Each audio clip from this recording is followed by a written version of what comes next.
Hey guys, it's Sun, and today I would like to unveil how Willy'S Wonderland is actually a cinematic masterpiece. Warning, there will be spoilers about the movie, as I'll be talking about it in its entirety. If you don't like spoilers, click off. If you're wanting to watch the movie but don't have enough reason to, I'll give you some willpower. As it said, where there's a will, there's a way. This movie was published February 12th, 2021.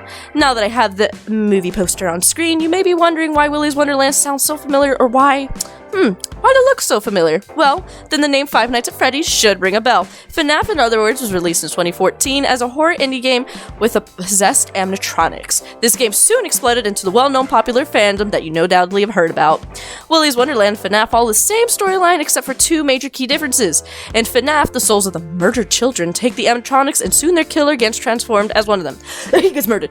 Willy's differs in the way that their animatronics are actually serial killers and pedophiles. Essentially, these adults didn't want to get caught, but they did want to continue their crimes, so they did a ritual that would allow their body to take possession of these machines. Now let's start off with why Willy'S Wonderland somehow managed to captivate 82% of its users according to Google. The thing that made Willy'S Wonderland work is the fact that the main character, played by Nicolas Cage, doesn't speak. In fact, he does not utter one single word, so we actually don't know what the in-movie character name is. If you guys need a reminder of exactly who Nicolas Cage is, think of The Ghost Rider, how amazing that movie was, up until the second one came out. I do not claim the second one is part of the universe. I don't care if you guys hate me for it. The P-Flame, honestly, no guys, the whole rig becoming flames kind of cool, but then the whole storyline messed up, and then I was just like, what is this garbage? Anyway, we're talking about Willy'S Wonderland, not Ghost Rider. So, main character Nicolas Cage walks in and has to take a job because his Camaro ran over spike strips, so apparently he meets the shady rig master, who says, "Oh, we don't have an ATM here, but in order to pay us back, then why don't you go ahead and work at this place called Willy'S Wonderland? They need people to clean it up. And I know the owner." At the beginning of the film, you easily find out that the animatronics are evil and kill everyone who volunteer. This is the fate of all the travelers who end up passing through this little hickville of a town. As the movie progresses, you remember, Nicolas Cage is actually autistic in this movie. But what does that have to do with anything? Absolutely nothing. But they made it a point to stress it in the movie description. I don't know why. Nicolas' character's a little quirky, as he has to follow everything on a time frame. I could say that's more OCD, but what do I know? I'm not a doctor, therefore I can't diagnose what behaviors correspond to that. During the whole cleanup, the animatronics started to move little by little.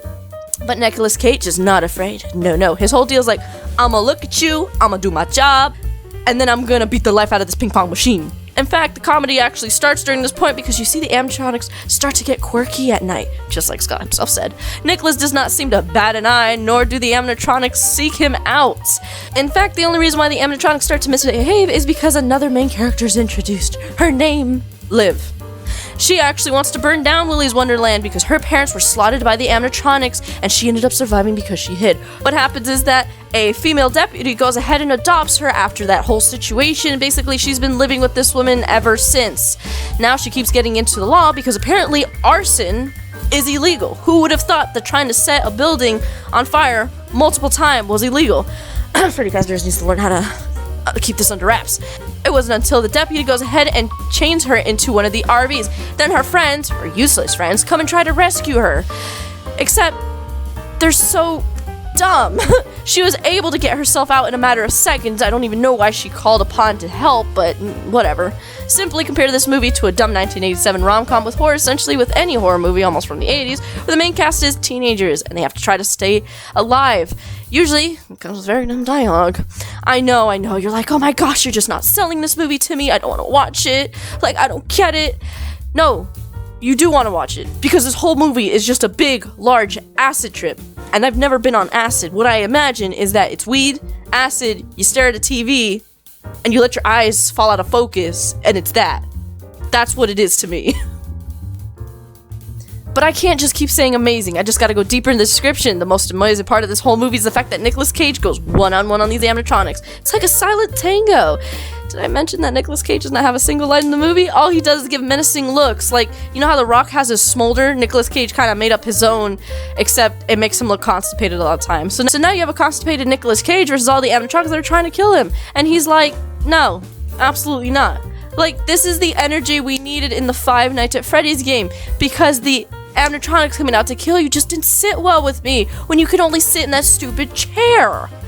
Anyway, Nicholas's best friend, aka his watch, has to remind him every time he has to go on break. And he has a soda, and he beats the life out of the ping pong machine. I think, honestly, the funniest part is the fact that in the movie, the animatronics don't even seek him out. Like, the break room that he's in, they're like, it's a respected space, man. You gotta respect the DJ space. Anyway, there's a scene where he's about to fight another animatronic, but then his watch goes off to let him know, hey, time to break. Gotta get out of here. He literally gives Liv the switchblade because at this point, we fast forward a little bit to where she's head to head on these animatronics because they already killed some of her friends, and they wanted to burn the place down. But then when she saw Nicolas Cage, she's like, hey, you need to get out of there. We gotta burn the place down. We kind of don't want to, like, you know, commit murder on top of that. And Nicolas Cage just kind of goes, and walks away.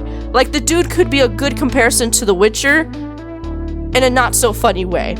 Anyway, Nicolas Cage is like, no, dude, I need my money for my car. But again, he just ignores them.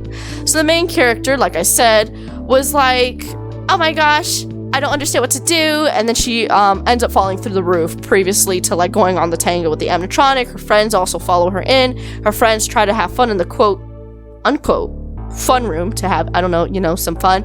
Newsflash, they die because in any stupid movie, just like anything that has any lovemaking, boom, dead. Bada bing, bada bum. It's a Mr. Worldwide. Anyway, the obvious rule in horror games is that you don't do that. Like, you know, when you see a ghost or something, maybe you should leave. No, they want to be like Scooby-Doo, like, yikes, let's explore. Now we come to the part where I said it's like an acid trip dream. As we progress through the movie, we understand the backstory. The animatronics are murderers, pedophiles. All those people used to work there themselves until they dated a ritual because they didn't want to get caught by the police. So now every law enforcement in the small town has to feed new victims. So for them to keep some sort of treaty, for them not to, like, hunt or, like, throw carnage on them. But I'll get more into that in a second. It's just so dumb. I love it. Anyway, it's they prefer to bring in new people that are traveling through town. They put out the spikes, they blow out the tires, and they're like, oh, I know who you can work for. And they fall for it every single time, thinking that it's just a simple cleaning job. But no, it's not. And they end up dying. Anyway, what amazes me in the movie is that Nicolas Cage was able to do one thing in a single night that these law enforcement officers couldn't do in literally 20 years. This man went head to toe on animatronics. He took one, literally, it was 1v1. It was a fair fight, and the man dismantled them, and then he put them in nicely neat bags. You know what I mean? Man can clean. Anyway, oh my goodness, he went literally head to toe with a gorilla animatronic and still won, and the animatronic himself was a beast. This was all under the span of a night, and he still comes out towards the end, like, with the place cleaned. So you're telling me that you couldn't put, like, with a whole team of cops, y'all couldn't go ahead and, like, bamboozle 5 animatronics? Were they that smart? You know what? I shouldn't say anything. It isn't a Hickville town, so hey, maybe me saying that, I was expecting way too much from them. Anyway, Nicolas Cage, who's a mute in the movie, could do it in a single night, boxing them like he was fighting some sort of weird thing. That, my friends, is why Willy's is a cinematical masterpiece. It's realistic, though. Like, if you think about it, the directors made a terrible movie, and then they did what every director could dream of to try to save their movie. They took a dude who made sense in the real world, put him there, and then he was able to save the movie without an utterance of a single word. Just his presence, his constipated smolder was enough to make this movie, like, go for it. Oh my gosh. If that doesn't sell you to watch this movie, like, literally for the laughs and insanity, then I, honest to God, don't know what does. If you guys want to watch it, it's on Hulu, and I recommend you do. And that's it. That's my that's my synopsis on why you should watch Willy'S Wonderland and why it's a cinematical masterpiece. Hey guys, and one more thing. Tomorrow is my birthday, and it would mean a lot if we got 100 subscribers. But I would like to say, we officially made 100 subscribers, and we all did this before my birthday. You guys are absolutely freaking amazing. Anyway, let me know down in the comments what you'd like to see next, and I'll be back with another video.